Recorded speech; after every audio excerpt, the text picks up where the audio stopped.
All right. Welcome back. Welcome back to the channel. Um, so this is going to end up being a part two of the generational wealth cliff video that I made last week. And you know, actually, honestly, I don't know if I hit a chord or whatever, but that was actually my best video so far. It had the most amount of comments, um, different opinions, stuff like that. And I think for the most part, most of the comments were pretty constructive. Um, and really, when I talked about this video, I was giving my opinions and my predictions on what I could see 5, 10, 15, 20 years out, and that's just you know just a prediction. It wasn't me saying this is going to happen. If you don't believe me, you're wrong. That kind of thing. Um, I've actually the past couple of years have thought the economy would have done a lot worse than what it has been doing, but for whatever reason, we're really good at kicking the can down the road, and we'll see if we continue to kick the can down the road. But mathematically, things that cannot go on forever won't. So uh, one of these days, the was the expression, the chickens will come home to roost, and we're going to reap what we sow. But with that being said,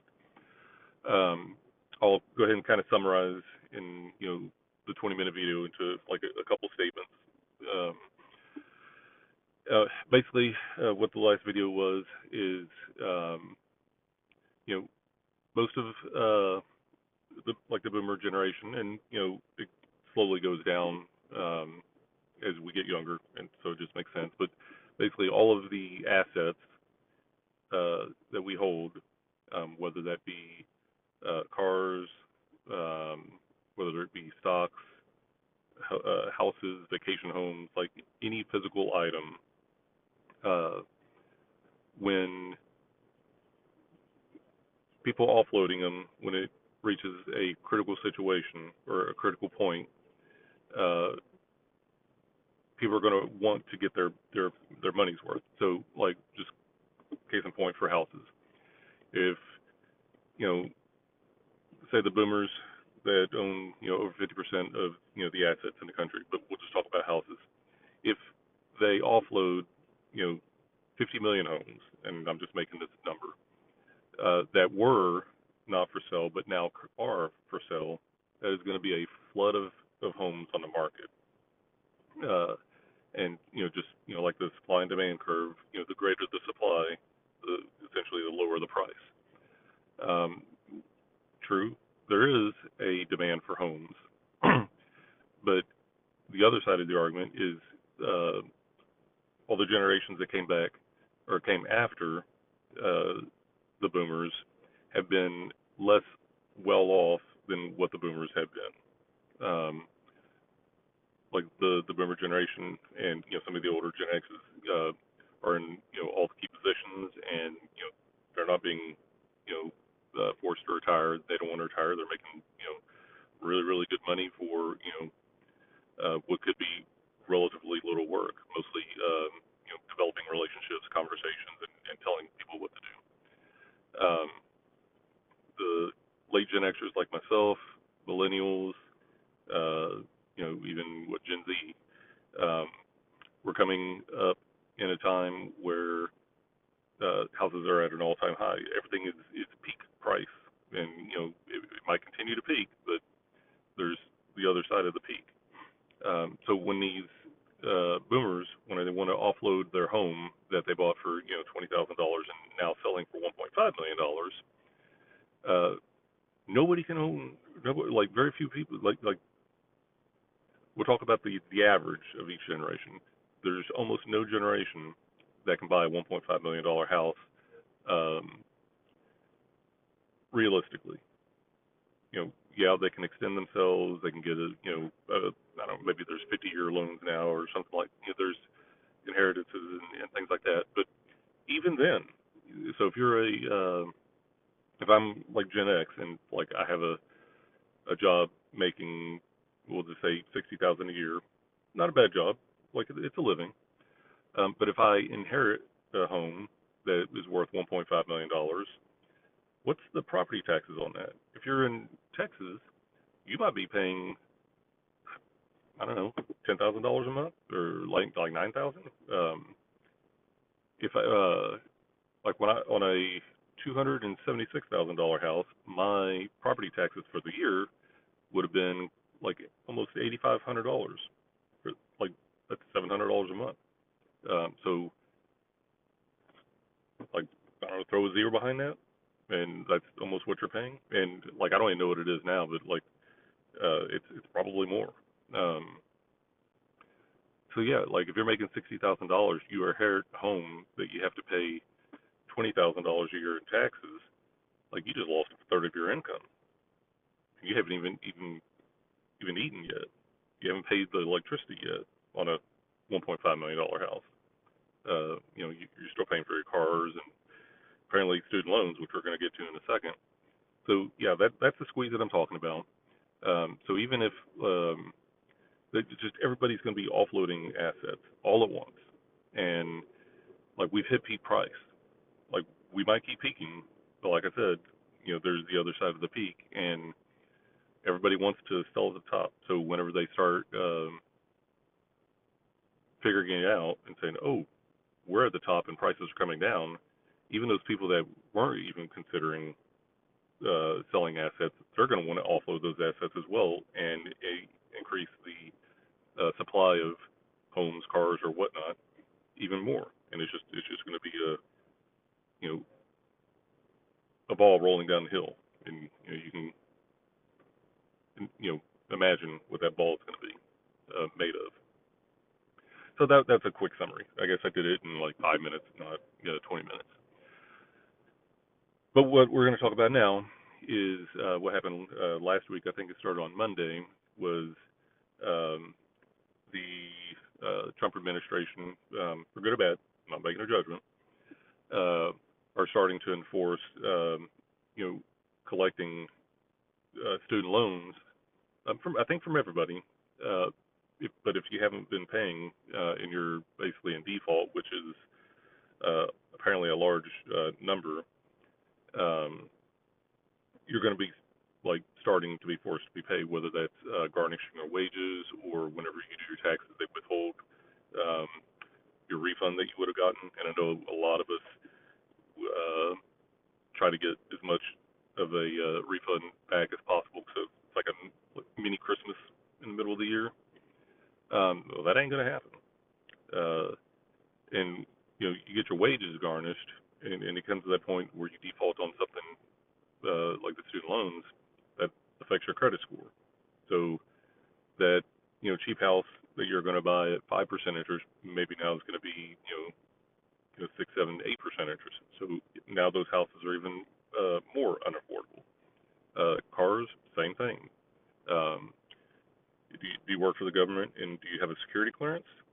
Well, they don't like people that have you know basically defaulted loans or wage garnishments, um, foreclosure or not foreclosure, was it bankruptcies and stuff like that? Are they going to yank your security clearance? If they do, are you going to be able to keep your job? So like all this stuff is actually going to happen, and I think we're 1.6 trillion dollars in student loan debt, and you know you got to pay it. Uh, there's like 5 million people or 5 million borrowers that haven't made any payments in over years, and some like 7+ years, and 5 million people this is going to affect. That's that's almost as much as the unemployment like numbers, and it's going to be bad. Hopefully, y'all can pay it, but 7 years, like I think, and a lot like if it was 7+ years, I think during the lockdown years, 2020 to 2022, three, kind of depends on what your state is, but like you weren't accruing interest, and you could have taken advantage of that and paid it off.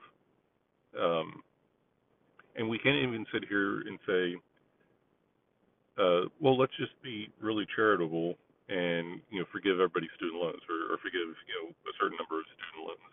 Um, I no, uh, that's not even really going to work, because how many uh, people's pensions, the ones that receive pensions, how many pensions are relying upon the investing, like, on student loan debt? How many uh, how many investments, how many mutual funds, like, all of these things are connected. And yeah, we can forgive the student loan debt, but the money is still going to come out of the economy. So if you forgive 1.6 trillion dollar, what did I say, 1.6 trillion dollars, that money's coming out someplace. Like, it may not come directly out of your pocket, but it might come out of your company. You might get laid off indirectly. Like, just everything is so interconnected. It's not just going to be like, okay, you're forgiven, and go on with your day. There will be repercussions. So we can't say that. And it's not even really fair to all the people that chose not to go to college because they couldn't afford it, or really worked hard and paid their stuff off. So you'd probably have a backlash with that as well. Um, so it matters. It matters to the economy. It matters to borrowers. It matters to everybody. Um, Politically, I don't know if maybe it's a neutral. Maybe it's a good thing for Trump. Maybe it's a bad thing for Trump. He's on his second term. I really don't want him, even though he said he wanted to run for a third term. I really don't want it anymore. Um, any terms for anybody. And if he was to run, donuts dollars, I bet his running, or his competition, would be Obama. And I don't even want Obama anymore. Tired of the Bushes, tired of the Clintons, tired of the Obamas, tired of the Trumps, because there's so much hate between one side and the other. Like, while we sit here and just fight, and we don't try to improve things. Uh, so yeah, you got to start paying. I'm sure there's ways and programs to at least start taking charge, and paying some of this stuff off, even if it's just a little bit at a time. So if you have student loans, and you're paying them, good on you. Keep doing it. Try to get that stuff paid off as quick as possible. If you haven't been paying, for whatever reason, uh, check on the loan status. Uh, Start paying as much as you can, and just knock that debt down, uh, and then we won't be in this mess. But it's probably going to take years. I don't see colleges getting any cheaper. I don't see borrowing getting any cheaper anytime soon. So something's got to give, and we'll see what breaks first. Um, but that's just another example of the reasons why subsequent generations after the boomers um, won't be able to buy those assets at peak prices. I just kind of went a real long way around, kind of explaining the reasoning, but there's already pressures uh, on all the generations because everything's getting so expensive. A lot of boomers are on fixed income. A lot of the other generations are just on cheap labor. And they're not. Was it labor's not keeping up with prices? Um, so we're getting squeezed, both on prices and our wages not coming up. So we can't buy those things. And yeah, if I were to inherit a $1.5 million house uh, from my parents, I'd probably offload that very quickly, because I don't even want a $1.5 million house, assuming that it's bigger than the house that I have. It's like, the house I got's too big. So I'd offload it. I'd pocket the change. But let's say 1.5 million. We'll say after it's all said and done, if the house is even paid off, we'll say I get a million. The government's going to take its pound of flesh. So out of that million, I'll probably have to pay 30% to the government. So that $1.5 million house just gave me 700, which is actually really good. It's a good thing, especially if I put it to good use investments, or I pay my house off, and stuff like that. But it stops there. Like there's no generational wealth to pass down, and providing, unless I did something smart with it. If I did something stupid, then it's gone. Money's gone. And if you're in a lot of debt, you're probably not very good at money anyway. So, all right, 15 minutes. We'll go ahead and kill it here. And next week maybe a part 3 if I can think of anything. But if you do like the video, give it a thumbs up. If you have opinions, please leave them. I do enjoy the comments, especially when they're constructive. Uh, it gives me, ideas for other videos, and it just makes me know that, hey, at least for the 2 or 3 minutes the average person is watching my videos, that y'all are watching them. So if you finish this video, I thank you for it, and I'll see you in the next one.